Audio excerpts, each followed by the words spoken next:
Mastering future perfect passive voice in English. Hello everyone. Welcome to our grammar journey.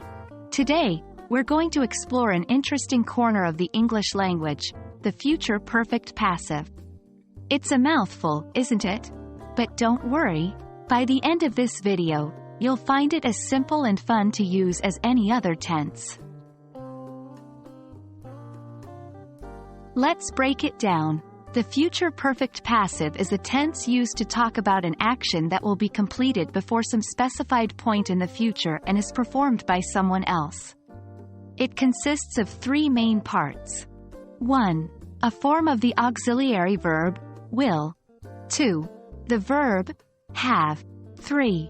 And the past participle of the main verb preceded by, been. The formula for the future perfect passive is subject plus will have been plus past participle plus by someone. For instance, the project will have been finished by next month. The cake will have been baked by grandma. We use the future perfect passive. 1. When the action is more important than the doer. 2. When the doer of the action is unknown or irrelevant. 3. When we want to emphasize the passive role of the subject. For example, the decorations will have been put up by the time the party starts. Here, the emphasis is on the fact that the decorations will be up, not on who is putting them up.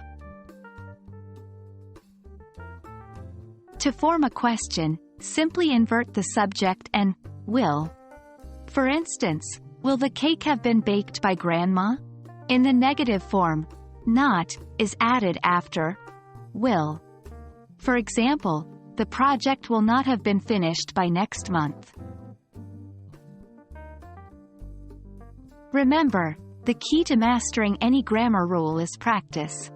Try to use the future perfect passive in your everyday English. Write it, speak it, and before you know it, you'll be a pro. That wraps up our lesson for today. I hope you found this video helpful. Happy learning and see you in the next video.